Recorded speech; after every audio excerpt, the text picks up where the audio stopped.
What's up, YouTube? Today I've got 3 things to show you. Well, or tell you, I'm not sure. Number 1, is it worth having a 1.5 gig internet connection? Number 2, how did I get the full speed on a single device considering that my ISP would normally provide a router with 1 gigabit ports? Number 3, we're going to see if we can get the full use of the 1.5 gigs on your average everyday use.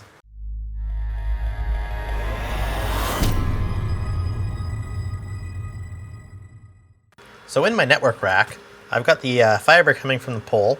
It's plugged into this GPON module, this GPON SFP module, I should say, right here. And that's plugged into one of the ports on this Broadcom 10 gig Ethernet card. On the other port, I've just got a simple 10 gig SFP module plugged in, which links to my switch. On the switch itself, it's got basically 4 10 gig ports, and I've got one that heads out to the server room, which you may have seen in my other video. And I also have one linked to the router, obviously. And then number 3 goes down into this big mess over to my test bench. So right beside me, I've got a Dell small form factor PC, which sadly I had to borrow for this video, because currently I don't have a desktop that will do any of this. So that's a future thing. So what I've got in this desktop is a 10 gig SFP Ethernet card, which is linked to my switch. So theoretically, from this computer all the way to my router, I've got a 10 gig link. Let's do some testing and see what kind of speeds we can get. All right, we've got speedtests.net open in its app form, and we've also got the traffic graph coming from pfSense right here, so you can see what's currently happening. And this is honestly what my network usage usually looks like. It's not that crazy. So let's run the speed test and see what kind of results we get. So you can see right away we're getting that full 1.5 gig download, and this has been very consistent. I gotta say, I haven't seen any slowdowns yet. So that's all fine and dandy, but speed test doesn't prove anything. That's like, this shows you how fast your connection could be. But let's try downloading some stuff and see if we can get those kind of speeds. So we're going to start with this download test files website here, as you can see. And we're going to try downloading from a California server a 10 gig file with free download manager. See if we can get some decent speeds here. So you can see we're pulling in just shy of a gigabit per second, which, I mean, again, this is going to be the kind of limitations we see is a lot of servers on the internet only have 10 gig uplinks. Sorry, 1 gig uplinks. As more and more move to 10 gig, you may see more of a benefit with a 1.5 gig internet service, but until then, you're going to see bottlenecks like this all the time. Let's remove that one, and let's try downloading from the New York server. Now, this is across the country, so we'd expect normally probably crappier speeds.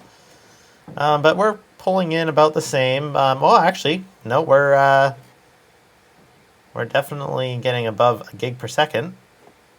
So we're not getting full 1.5 gigabit, but that's okay. That's still pretty good. Let's try something from overseas, under the ocean. See what kind of speeds we can get. Using a download manager is key, because you're never going to get these speeds on a single thread, but multi-thread downloads are going to be the most likely way of getting high speeds. Oh, look at that. Okay, now let's try something that is more of a day-to-day thing. So let's say you're going to do a firmware upgrade on your phone or something like that. We're going to test downloading something from an Apple server. So this is a image file for Mac OS X. I was actually trying to find a Windows 10 download, but I couldn't find any public links, so we went with Apple instead. Let's see what kind of speeds we can get through them. Well, maybe a bit better. Oh, that's actually screaming along there. So that's pretty good. So if you want to download from Apple, I mean, this is the internet connection for you. So now I'm going to give you a real-world example. We're going to download from Google Drive. This is probably something that everyone's done at some point in their life. Let's see if this super fast internet connection benefits us there. So here we go. This is a 40 gig movie file. So my experience with Google Drive is they have a pretty hard limit around 500 megabit per second download and upload, which I find quite annoying for sharing video stuff. But Anyways, as you can see, Google Drive, pretty hard limit, and a lot of cloud services have similar limits that I've found. So it's really hard to say if it's worth it or not. I'm going to say probably not at this point. Let's go on to the final part, how I got it working with pfSense. So although the GPON SFP module is pretty much plug and play, and since the ISP uses DHCP for IP addresses, there wasn't really much configuration to do on that end. However, there was a little bit of work to get pfSense to link at the correct speed. There's 3 things I had to do, and thankfully there's a great thread on DSL reports that basically walks you through the whole process. Step number 1 was to actually solder a jumper onto the Broadcom network card. Unfortunately, this is necessary for it to recognize the Nokia module. Step number 2 was to download the eDiagnostics utility and actually change some parameters on the card. Specifically, we set the default link speed to 2500 megabit per second. Step number 3 was to install a custom driver right directly into pfSense in order for the card to work correctly. I've added a link to the description with all those steps, and feel free to comment any questions you have if you want to do this yourself. So you might be wondering, how can an ISP sell a service like this if you can't actually get the full speed on a single device? Well, they advertise it in a way that basically makes it sound like if you've got a massive family, or you're running a business or something, and you've got a whole bunch of people working at the same time, that 1.5 gigabit is split up between all your 1 gig ports. So although a single person can't access the full speed, it's shared between all the users.